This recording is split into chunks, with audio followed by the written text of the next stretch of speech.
Hello, welcome back. അപ്പോൾ ഇന്ന് Y against ആയില്ലെന്നല്ല, പക്ഷേ ഞാൻ വേറെ ഇൻസ്റ്റിറ്റ്യൂട്ട് എന്തുകൊണ്ട് ചൂസ് ചെയ്തു എന്നുള്ളതാണ്. പിന്നെ നമ്മൾ 3K സബ്സ്ക്രൈബേഴ്സായി. അതിന് first of all thank you. ഇൻഷാല്ല Q&Aയിൽ കുറേ ക്വസ്റ്റ്യൻസ് ചെയ്യുന്നുണ്ടായില്ല. ഞാൻ യൂട്യൂബ് ചാനലിലേക്ക് ഷെയർ ചെയ്യുക എന്തുകൊണ്ടാണ് സ്റ്റാർട്ട് ചെയ്തതെന്നൊക്കെ. അപ്പോൾ നിങ്ങളോട് എല്ലാവരും താങ്ക്സ് പറയാം.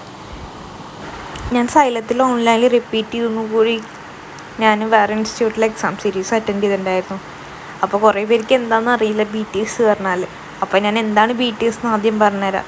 BTS പറഞ്ഞത് ബ്രില്യൻറ്റ് ടെസ്റ്റ് സീരീസ് ആണ്. അതായത് ബ്രില്യൻറ്റ് പറഞ്ഞ ഇൻസ്റ്റിറ്റ്യൂട്ട് നടത്തുന്ന ഒരു എക്സാം സീരീസാണ്. ഞാൻ ഏകദേശം തുടക്കം മുതൽക്ക് തന്നെ ഉണ്ട്, പക്ഷേ ഞാൻ ജോയിൻ ചെയ്തത് ഒരു ഫെബ്രുവരിയിലാണ്. ആ ഒരു ടൈം ആകുമ്പോൾ റിപ്പീറ്റഡ് ബാച്ചിൻ്റെയൊക്കെ പോർഷൻസ് തീർന്ന ടൈമായിരിക്കും. നമ്മൾ എക്സാമിൻ്റെയൊക്കെ പീക്കിൽ, അതായത് പോർഷൻസൊക്കെ കഴിഞ്ഞിട്ട് എക്സാംസ് എഴുതി സെറ്റാകാനുള്ളൊരു തയ്യാറെടുപ്പിലിരിക്കുന്ന ആ ടൈമിലാണ് ഞാൻ ജോയിൻ ചെയ്തിരുന്നത്. ഞാൻ എന്തുകൊണ്ട് ചൂസ് ചെയ്യണമെന്ന് പറയുന്നതിന് പുറമെ എന്താണ് BTS എന്നുള്ളത് ഞാൻ ആദ്യം പറഞ്ഞുതരാം. ഞാൻ ഏകദേശം ഫെബ്രുവരിയിലാണ് ജോയിൻ ചെയ്തത്. അന്ന് എനിക്ക് 3K സംതിങ് വന്നു, അതായത് 3500 സംതിങ്ങാണ് വന്നത്. ഞാൻ മെറ്റീരിയൽസ് ഇൻക്ലൂഡ് ചെയ്തിട്ടുണ്ടായിരുന്നില്ല. അതിൻ്റെ ഒപ്പം അവരുടെ ആപ്പും ഉണ്ടായിരുന്നു, പിന്നെ എക്സാം സീരീസിൻ്റെ ഒരു പാക്കേജ് ആയിരുന്നു അത്. ഞാൻ റിപ്പീറ്റ്, അതായത് സൈലത്തിൽ റിപ്പീറ്റ് ചെയ്യുമ്പോൾ ഇത് കണ്ടായിരുന്നു, പക്ഷെ അത് ഫോളോ ചെയ്യാൻ പറ്റുമോ, പിന്നെ സൈലത്തിലെ എക്സാം പ്ലാൻസൊക്കെ എങ്ങനെയാണെന്ന് അറിയണ്ടായിരുന്നില്ല. അപ്പോൾ ജോയിൻ ചെയ്തിട്ടുണ്ടായിരുന്നില്ല. പക്ഷേ ലാസ്റ്റ് ഇയർ ഞാൻ ജോയിൻ ചെയ്തായിരുന്നു. ഒരു ഫെബ്രുവരിയിൽ ജോയിൻ ചെയ്തു. പിന്നെ നമുക്ക് നീറ്റിൻ്റെ മാർക്കിൻ്റെ ബേസിലൊക്കെ സ്കോളർഷിപ്പ് ഉണ്ട് കേട്ടോ അവിടെ. ആ ഒരു ഇതിൽ നമ്മൾ മൊത്തം exam syllabus last year chapters കുറവായതുകൊണ്ട് തന്നെ 8 യൂണിറ്റ് ആക്കിയിട്ടുണ്ടായിരുന്നു. ഫിസിക്സും കെമിസ്ട്രിയും ബയോളജി ഇൻക്ലൂഡ് ചെയ്യുന്ന 8 യൂണിറ്റ്. ആ 8 യൂണിറ്റ് ആദ്യം ഓരോ യൂണിറ്റായിട്ട് എക്സാംസ് നടത്തും. അത് കഴിഞ്ഞിട്ട് പിന്നെ ആദ്യത്തെ 2 യൂണിറ്റ് അങ്ങനെ കമ്പൈൻ ചെയ്തിട്ട് നടത്തും. അത് കഴിഞ്ഞിട്ട് പിന്നെ ഫസ്റ്റ് 4 യൂണിറ്റ് വെച്ചിട്ട് അങ്ങനെ നമുക്ക് കമ്പൈൻ ചെയ്തിട്ട് തന്നെ അത്യാവശ്യം എക്സാംസ് കിട്ടും. പിന്നെ ഒരു ഫുൾ മോഡൽ എക്സാംസ് കുറേ എണ്ണം കിട്ടും. പിന്നെ ലാസ്റ്റ് നമ്മൾ ആ ഒരു ഓഫ്ലൈൻ സെൻറ്റർക്ക് പോയിട്ട് നമ്മൾ എക്സാംസ് എഴുതുന്നത് വെച്ചാൽ നമ്മളെ കയ്യിൽ കുറച്ച് ബൾക്ക് ക്വസ്റ്റ്യൻ പേപ്പേഴ്സ് തന്നിട്ടുണ്ടായിരുന്നു. മെയിൻ പ്രത്യേകത പറയുന്നത് കറക്റ്റ് ആ ദിവസം തന്നെ നമുക്ക് റിസൾട്ട് കിട്ടിയിരുന്നു. എവിടെയൊക്കെ നമ്മൾ തെറ്റിയിരുന്നു, എവിടെ നമ്മൾ കൂടുതൽ ശ്രദ്ധിക്കേണ്ടത്. പിന്നെ അന്ന് തന്നെ റിസൾട്ട് അനാലിസിസ് ഉണ്ടായിരുന്നു. അതുപോലെ ക്വസ്റ്റ്യൻ പേപ്പർ ഡിസ്കഷനും ഉണ്ടായിരുന്നു. പിന്നെ എക്സാമിൻ്റെ മുന്നേ നമുക്ക് ഡൗട്ട് ക്ലിയറൻസിനും സെക്ഷൻ വെച്ചിരുന്നു. ഈ ഓരോ എക്സാംസ് നടത്തുന്നതിന് മുന്നേ, അതായത് ഓരോ യൂണിറ്റ് എക്സാംസ് നടത്തുന്നതിന് മുന്നേ അവർക്ക് പ്രിപ്പറേറ്ററി മോഡൽ എക്സാം പറഞ്ഞിട്ടുണ്ടായിരുന്നു. അങ്ങനെ നോക്കുമ്പോൾ പ്രിപ്പറേറ്ററി, പിന്നെ ഓരോ യൂണിറ്റും കമ്പൈൻ ടെസ്റ്റും ലാസ്റ്റ് മോക്ക് ടെസ്റ്റും ഒക്കെ കൂടെ നമുക്ക് 100+ ക്വസ്റ്റ്യൻ പേപ്പേഴ്സ് കിട്ടുന്നുണ്ട്. അതായത് നമ്മളിപ്പോൾ ബാച്ച് 2 ബാച്ചായിട്ടുണ്ടായിരുന്നു തോന്നുന്നുണ്ട്. അതായത് Aയും Bയും ഉണ്ടായിരുന്നു. ഞാനിപ്പോൾ Aയിലാണെന്നുണ്ടെങ്കിൽ എനിക്ക് Bത്തെ ക്വസ്റ്റ്യൻ പേപ്പേഴ്സും തന്നായിരുന്നു. ആ Bത്തെ ക്വസ്റ്റ്യൻ പേപ്പറിന് പുറമെ അവരുടെ പ്രിപ്പറേറ്ററി മോഡൽ എക്സാമിൻ്റെ പേപ്പറും കൂടിയും കിട്ടിയിരുന്നു. പിന്നെ നമ്മൾ ഓഫ്ലൈൻ സെൻറ്ററിൽ പോയി എഴുതുന്നവരാണെന്നുണ്ടെങ്കിൽ ലാസ്റ്റ് കുറച്ച് ക്വസ്റ്റ്യൻ പേപ്പേഴ്സ്, അതായത് ഫുൾ മോഡൽ എക്സാമിൻ്റെ ക്വസ്റ്റ്യൻ പേപ്പർ നമ്മളെ കയ്യിൽ വന്നിരുന്നു. അപ്പോൾ നമുക്ക് വീട്ടിൽ പോകാൻ പറ്റാത്ത ദിവസമാണെന്നുണ്ടെങ്കിൽ എഴുതാനുള്ളൊരു അവസരം ഉണ്ടായിരുന്നു. ഞാൻ ഫെബ്രുവരിയിൽ ജോയിൻ ചെയ്യുമ്പോൾ ആഴ്ചയിൽ 2 ദിവസം എക്സാംസ് ഉണ്ടായിരുന്നു. അതിൽ സൺഡേസുള്ള എക്സാംസൊക്കെ നമുക്ക് സെൻറ്റർ പോയിട്ട്, അതായത് ഒരു ഡിസ്ട്രിക്റ്റിൽ രണ്ടോ മൂന്നോ സെൻറ്റർ ഉണ്ടെന്നാണ്. നമുക്ക് അടുത്തുള്ള സെൻറ്റർ ഉണ്ടാവും. കുറേ ബാക്കി എക്സാംസ് കമ്പയർ ചെയ്ത് നോക്കുമ്പോൾ സൺഡേയിലെ എക്സാം കുറച്ചൊക്കെ നിയർ ആയിട്ട് കിട്ടും. അപ്പോൾ അവിടെ പോയിട്ട് എഴുതിയാൽ നമുക്കൊരു എക്സാമിൻ്റെ ഫീൽ കിട്ടും. സൺഡേ അല്ലാണ്ട് മറ്റേ ദിവസം ആഴ്ചയിൽ ഒരു ദിവസം എക്സാം ഉണ്ടാവും. ആ ദിവസം നമുക്ക് അവരുടെ സെൻറ്റർ, അതായത് ബ്രില്യൻ്റ് റിപ്പീറ്റേഴ്സിൻ്റെ സെൻറ്ററിൽ മാത്രം എക്സാംസ് ഉണ്ടായിരുന്നു. അവിടെ പോകാമെന്നുണ്ടെങ്കിൽ നമുക്ക് എഴുതാൻ പറ്റും. അതിന് നമ്മൾ പ്രത്യേകം ഫീ കൊടുക്കുകയൊന്നും വേണ്ട. കറക്റ്റ് റിസൾട്ട് അനാലിസിസ് കിട്ടും, നമ്മൾ എവിടെയെന്ന് അറിയാം. പിന്നെ ടഫ് മുതൽ എല്ലാ സ്റ്റാൻഡേർഡ് ക്വസ്റ്റ്യൻസും കാണാൻ പറ്റും. ജോയിൻ ചെയ്താൽ എന്തായാലും വെർത്താണ്. ഒരു 3 മാസത്തിന് 3000 സംതിങ് കൊടുത്താലും അത്രയും വെർത്തായിട്ടുള്ളൊരു സംഭവമാണ്. പിന്നെ ജസ്റ്റ് അറിയാത്ത കുറേ പേർക്ക് ഞാൻ എന്താ BTS ജസ്റ്റ് ഒന്ന് എക്സ്പ്ലെയിൻ ചെയ്ത് തന്നതാണ്. അതായത് ജസ്റ്റ് ഒരു എക്സാം സീരീസിൻ്റെ ഒരു പാക്കേജാണ്. ഒരു ആപ്പും കിട്ടും. ആപ്പിൽ നമുക്ക് പലതരത്തിലുള്ള ക്വസ്റ്റ്യൻസ് ഉണ്ട്. ഈസി ടു ഹാർഡ് ലെവൽ മുതൽ എല്ലാം കിട്ടും. പിന്നെ ആ ആപ്പിൽ പ്രീവിയസ് ഇയറിലെ റെക്കോർഡഡ് സെക്ഷനും ഉണ്ടാകും. ക്ലാസ്സസ് വേണമെന്നുണ്ടവർക്ക്. ഞാൻ ക്ലാസ്സൊന്നും കാണാൻ ടൈം ഉണ്ടായിട്ടില്ല, കാരണം ഫെബ്രുവരിയിൽ ജോയിൻ ചെയ്തു. പിന്നെ എനിക്ക് അത്യാവശ്യം ക്ലാസ് കിട്ടിയിരുന്നു. പക്ഷേ ഞാൻ എക്സാംസ് നല്ല യൂട്ടിലൈസ് ചെയ്തിട്ടുണ്ട്. നമുക്ക് മാക്സിമം എക്സാംസ് അറ്റൻഡ് ചെയ്യാൻ പറ്റുന്ന കറക്റ്റ് ക്വസ്റ്റ്യൻ പേപ്പർ ഡിസ്കഷൻ ആയാലും റിസൾട്ട് അനാലിസിസ് ആയാലും എല്ലാം പക്കയാക്കി നടക്കുന്ന ഒരു ബെസ്റ്റ് എക്സാം സീരീസാണ് BTS പറയുന്നത്. നമ്മൾ കറക്റ്റ് എക്സാംസ് മാത്രം ഫോളോ ചെയ്ത് തന്നാൽ തന്നെ നമുക്ക് അത്യാവശ്യം മാർക്ക് സ്കോർ ചെയ്യാൻ പറ്റും. ഇപ്പോൾ നീറ്റിൻ്റെ നോക്കിയാലും നമുക്ക് കുറേ സിമിലർ ടൈപ്പ് ക്വസ്റ്റ്യൻസ് ചെയ്യാം. പിന്നെ നമ്മൾ അവരെ അത്രയും കുട്ടികളുടെ ഇടയിലാണ് നമ്മൾ മത്സരിക്കുന്നത്. അപ്പോൾ നമുക്ക് നമ്മളെ റാങ്ക് എന്തായാലും കറക്റ്റ് കണ്ടുപിടിക്കാൻ പറ്റും. പിന്നെ നമുക്ക് വീക്കായ പോയിന്റ് എവിടെയെന്നുള്ളത് തലേന്ന് പ്രിപ്പറേറ്ററി മോഡൽ എക്സാം എഴുതുമ്പോൾ അറിയാം. ഞാൻ പൊതുവെ പ്രിപ്പറേറ്ററി എഴുതും, എന്നിട്ട് എനിക്കറിയാത്ത പോർഷൻസാണ് ഞാൻ പിറ്റേ ദിവസം എക്സാമിന് പോകണവരെ നോക്കിയിരുന്നത്. നമുക്ക് ഏത് യൂണിറ്റാണ് നടത്തുന്നത് അതിൻ്റെ തലേന്ന് അവർ കറക്റ്റ് പ്രിപ്പറേറ്ററി മോഡൽ എക്സാംസ് ആക്കിയിരുന്നു. അപ്പോൾ ഞാൻ എന്തുകൊണ്ട് BTS ചൂസ് ചെയ്തു, സൈലത്തിൽ ജോയിൻ ചെയ്തിട്ടു എന്നുള്ളതാണ് പറയുന്നത്. സിൻസിയർ ആയിട്ടാണ് പറയുന്നത്, ആരും നെഗറ്റീവ് ഒന്നും പറയണ്ട, ഞാൻ എൻ്റെ റിവ്യൂ ആണ് പറയുന്നത്.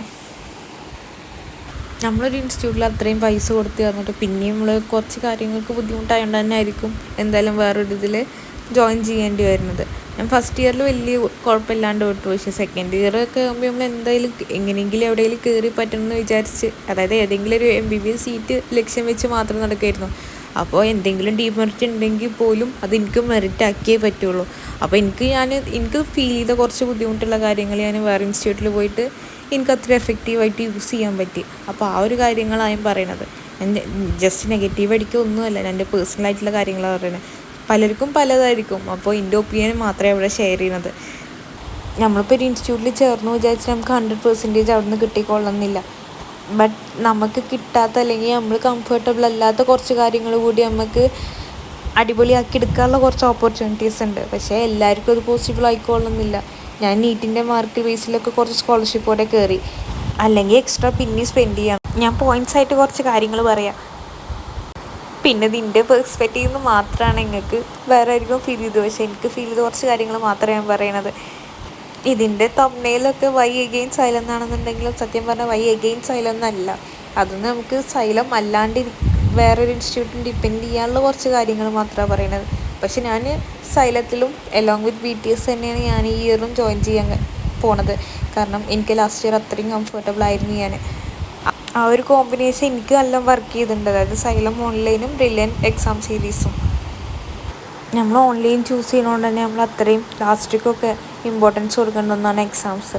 ഞാൻ സൈലത്തിൽ ജോയിൻ ചെയ്തപ്പോൾ മന്ത്ലി ഒരു GIB ഉണ്ടാവും എന്ന് പറയും, പക്ഷെ അതിങ്ങനെ മാറ്റി വെച്ച് നമുക്ക് ലാസ്റ്റ് കിട്ടില്ല. അപ്പോൾ തീരെ എക്സാംസ് ഇല്ലാണ്ടാവും. നമ്മൾ അത്രയും ഓഫ്ലൈൻ എക്സാംസ് എഴുതിയാലാണ് ആ ഒരു പേടി മാറുള്ളൂ. നമ്മളിപ്പോൾ എത്ര ഓൺലൈനിൽ പ്രിപ്പയർ ചെയ്ത് പറഞ്ഞാലും ആ ഒരു എക്സാമിൻ്റെ സ്ട്രെസ്സൊക്കെ എന്താണെന്ന് നമ്മൾ കുറേയൊക്കെ അറിഞ്ഞിരിക്കണം. പിന്നെ ആ ടൈം മാനേജ്മെൻറ്റൊക്കെ കിട്ടണമെന്നുണ്ടെങ്കിൽ അത്രയും എക്സാംസ് എഴുതിക്കൊള്ളണം. മന്ത്ലി GIB നടന്നുണ്ട്, പക്ഷേ പല മാസങ്ങളിലും ഇങ്ങനെ മാറ്റി വെച്ച് ചെയ്യുന്നുണ്ട്. അപ്പോൾ അത്രയും ദിവസം നമ്മൾ ആ ഒരു പോർഷൻസ് തന്നെ ഞാനൊക്കെ പഠിച്ചുകൊണ്ടിരിക്കുകയായിരുന്നു. പിന്നെ ലാസ്റ്റിക്ക് GIB മൈൻഡ് ചെയ്യാണ്ടായി, നടക്കുമ്പോൾ എഴുതാമെന്നുള്ളൊരു രീതിക്കായി. പിന്നെ വീക്ക്ലി എക്സാംസ് ആയാലും അത്ര കാര്യമായിട്ടൊന്നുമില്ല, നമ്മൾ പറയും പക്ഷെ നമ്മൾ അത്രയും സ്ട്രിക്റ്റ് ആയിട്ട് ഫോളോ ചെയ്യണം. നമ്മളെ ഇടയിലൊക്കെ ഒന്ന് ഉഴപ്പിയൊക്കെ കഴിഞ്ഞു.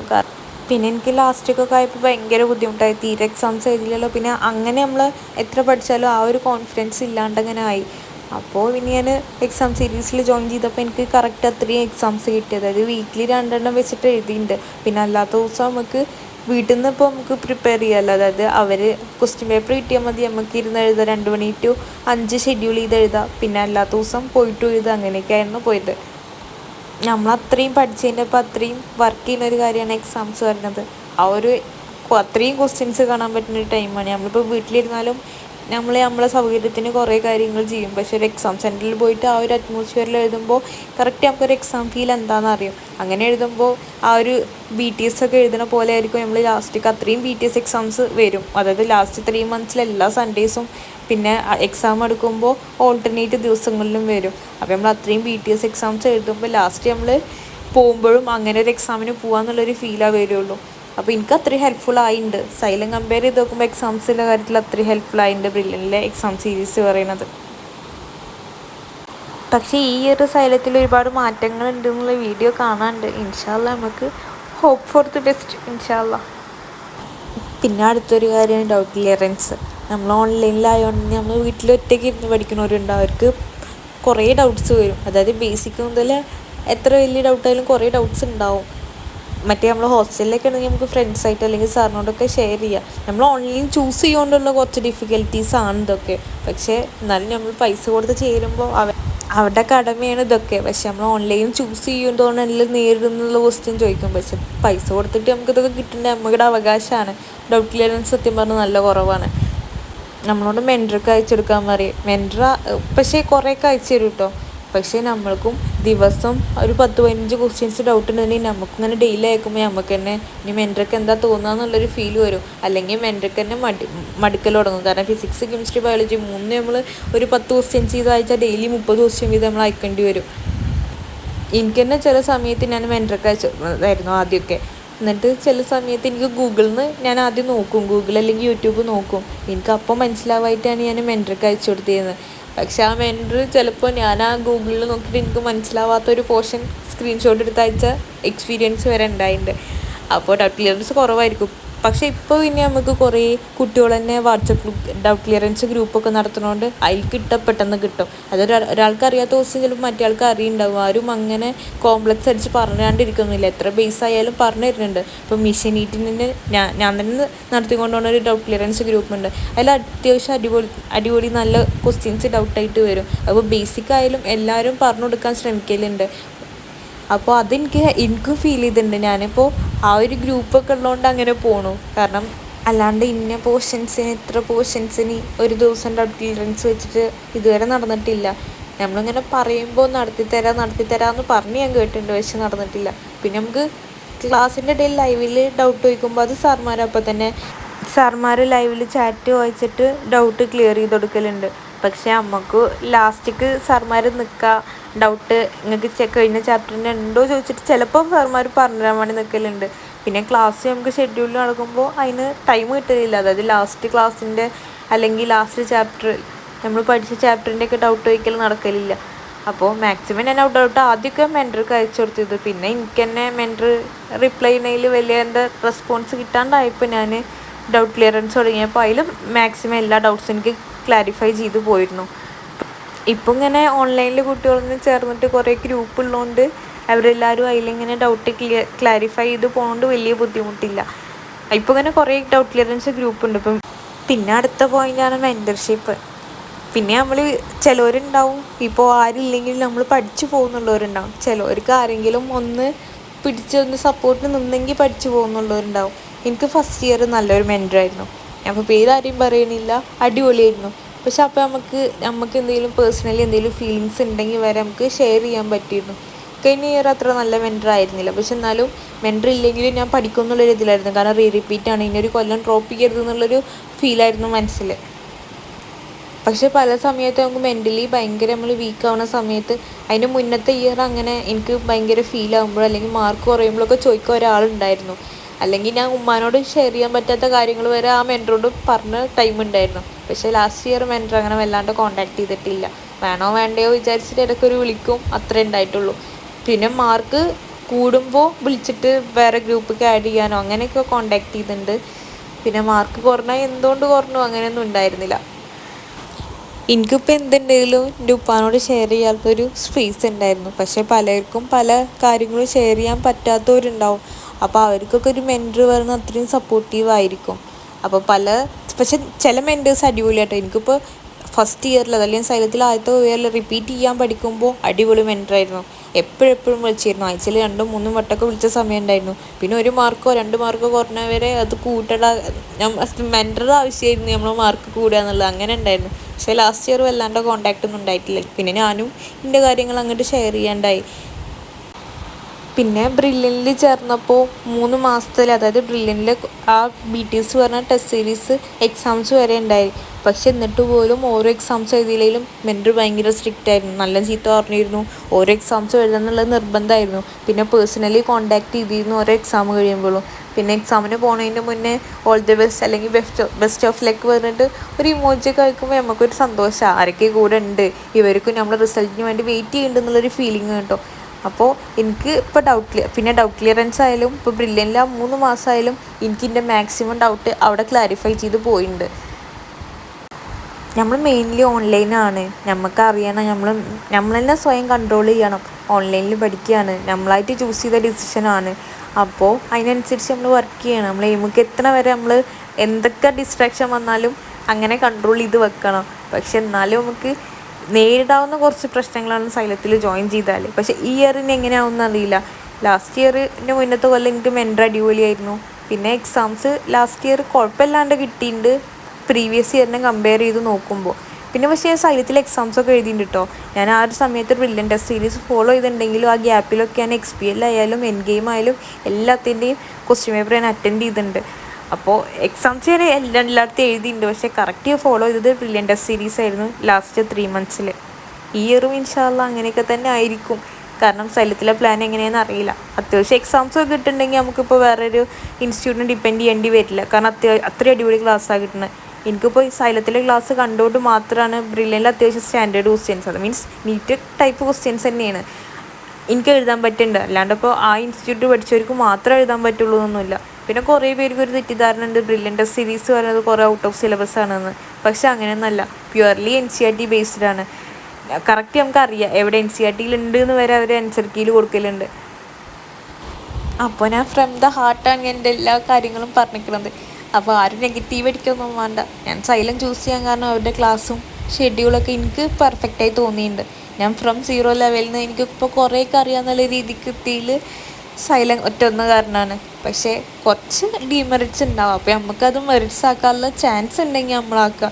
ഇപ്പോൾ കുറച്ച് ചെറിയ പൈസ പേ ചെയ്തിട്ടാണെന്നുണ്ടെങ്കിലും വേണമെന്നുണ്ടെങ്കിൽ എക്സാം സീരീസ് ഫോളോ ചെയ്യുക. പിന്നെ മെയിൻ കാര്യം BTS ലാസ്റ്റ്ലി ഒരു ജില്ലയിൽ തന്നെ 2-3 സെൻറ്റർ ഉണ്ടാവും. അപ്പോൾ എനിക്ക് ആ വീടിൻ്റെ കുറച്ചൊക്കെ അടുത്തായിരുന്നു, അതായത് ഒരു 45-50 മിനിറ്റ്സിലെത്തായിരുന്നു. പക്ഷേ GIBയുടെ സെൻറ്റർ ഒരു 1.5 മണിക്കൂർ ട്രാവൽ ചെയ്തിട്ടുള്ള സെൻറ്ററായിരുന്നു. അപ്പോൾ അതൊക്കെ ഞാൻ കണക്കിലെടുത്തിട്ടാണ് ബ്രില്യനിൽ ജോയിൻ ചെയ്യാൻ വേറൊരു കാരണം ഉണ്ടായിരുന്നത്.